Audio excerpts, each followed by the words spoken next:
This year alone, current championship leader Fabio Quartararo has lost not just the win at Jerez but also 22 points due to the dreaded arm pump issue.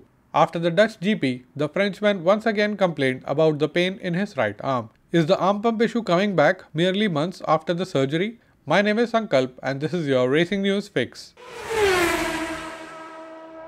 Fabio had the second arm pump surgery done after the Spanish GP weekend, and looking at the results in all the races since then, it is quite clear that it's not bothering him anymore. However, at the Dutch GP race, Fabio complained about the pain in his right arm, which had both him as well as his fans concerned.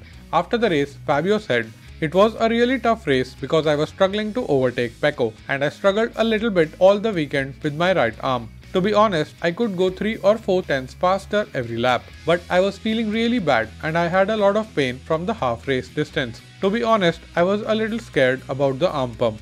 But after speaking with a couple of more experienced riders and analyzing the nature of the pain, Fabio and his fans can finally relax and enjoy the summer break. The fast-flowing nature of the track means the riders have to fight the momentum of the bike in every change of direction. And these MotoGP bikes are no slouch either. They weigh around 150 kgs and are going at over 150 and sometimes over 200 km per hour in the fast change of directions at Assen. Fabio has a very limited experience on Assen on big bikes and didn't anticipate the physical toll it takes to ride the bike over race distance. If you want to know more about arm pump, I made a detailed video including everything you should know about it. Check it out right here or at the link in the description box below. KTM Motorsports director Pit Beirer has hinted that in a scenario where Danilo Petrucci does not retain his seat in Tech 3 at the end of 2021, KTM would love to have him as a test rider. In case you didn't already know, one of the Tech 3 seats has already been given to Remy Gardner. And looking at the interest from other manufacturers, in order to keep him in the family, KTM might jump the gun and promote Raul Fernandez to the Premier class as well. If you're thinking that KTM already has 2 test riders and what are they going to do with a third, Pit explained, "Well, both the test riders are already at an advanced age with us, so at some point we will certainly have to think of a young test rider. To have a test rider like Danilo in the family who can step in at any time at a high level as a replacement rider if a regular rider is injured is of course a charming thought." While Marc Marquez amazed everyone with his performance at the physically demanding Dutch GP, his teammate Pol Espargaro is still struggling to tame the RC213V. He said, "I don't exactly understand why, but there's a huge shaking on the straight. The bike always pumps a lot, and there is quite a lot of spin. Sure, the soft tire doesn't help, but the pumping is huge and I always struggle to control the pumping as the race goes on.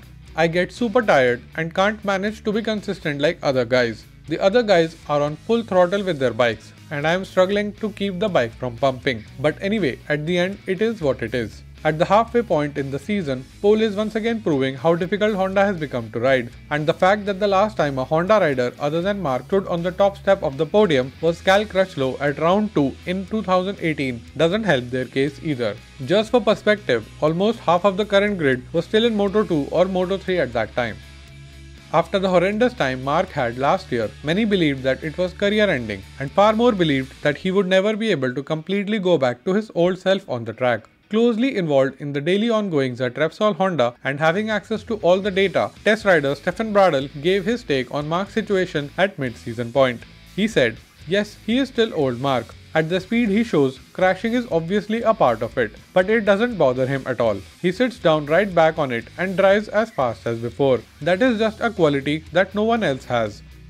Current Honda test rider Stefan Bradl has shown interest in coming back to full-time racing in 2022. Bradl is no stranger to racing. He raced full-time in MotoGP from 2012 to 2016, and in 2019 he joined the Repsol Honda team as a test rider. And while Marc Marquez was injured for the whole of 2020, Bradl took his place and essentially did the job of a full-time race rider for the whole season.